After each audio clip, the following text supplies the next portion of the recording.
Этого мужчину ждала абсолютно неожиданная находка, когда в очередной раз он прогуливался около знакомого пустыря у своего дома. Прямо на дорожке он нашел существо неопределенного вида и пола, и потому сразу окрестил его оно. Зверенок даже не пытался сопротивляться, ведь он едва мог двигаться. На теплой руке оно быстро уснуло, поэтому не оставалось ничего другого, как унести этот маленький комочек шерсти к себе домой. И что мне с ним делать? Задавал себе вопрос Виктор, который даже толком не понимал, кого именно он несет домой. Мужчина предполагал, что это либо ласка, либо какой-то хорек, но наверняка, конечно, не знал. Дома перед мужчиной стояла главная задача накормить ребенка, пусть даже непонятно какого вида. Оно попыталось накинуться на кусочки мякоти жареной трески, но у него пока плохо получалось.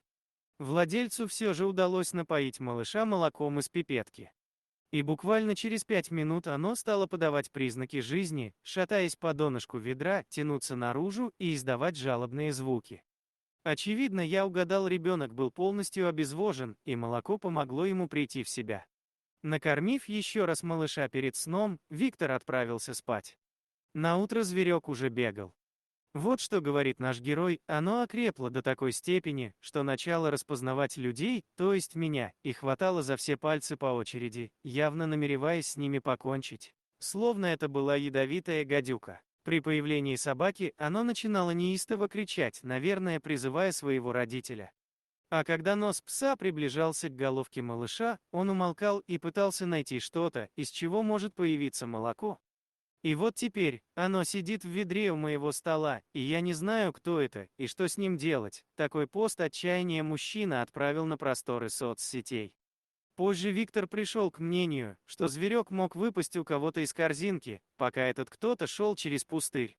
Посему он дал объявление в газету о пропаже. Тем временем малыш продолжал жить у мужчины дома. Маленькое существо не только выжило, но и заметно активизировалось. Кусок сырой нежирной свинины или куриную грудку величиной с его голову оно съедало без остатка, а потом на полдня впадало в спячку, сворачиваясь в клубок и игнорируя всех и вся. В движениях звереныша появилась стремительность и грация. Временным жилищем ему стала 40-литровая эмалированная выворка, на дне которой постарались воспроизвести ландшафт лесостепи средней полосы с домиком в виде коробки из-под какой-то безделушки. Рядом с домиком вкопали в песок поилку-кормушку. Детям очень понравилось животное. Они просто закармливали его из пипетки по очереди, пока оно не засыпало на месте. Потом девочки брали его на руки и носились с ним по дому. Но однажды утром на просьбу понянчить ребенка на руках, дабы быстрее его одомашнить, неожиданно Виктор получил вежливый отказ. По тону обоих дочек было заметно охлаждение интереса к живой забаве. Оказывается, после очередного сытного кормления звереныш, уютно устроившийся на детских руках, забыл или не успел попроситься в туалет, чем сильно обидел девчонок. Но это, конечно, была временная размолвка. Одним словом, вся семья привыкла к малышу, который жил у них дома. Постепенно маленькая ласка, хозяева все же определили вид животного с помощью специалистов, росла и училась охотиться на мышей, и это было очень кстати в большом частном доме, где мышей полно.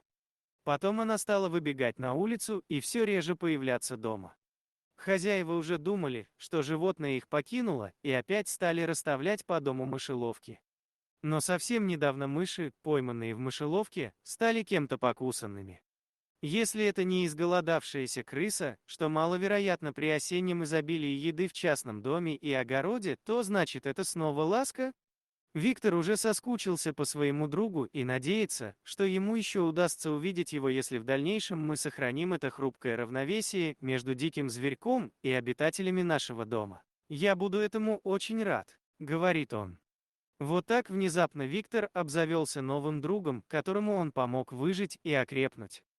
Спасибо за уделенное внимание.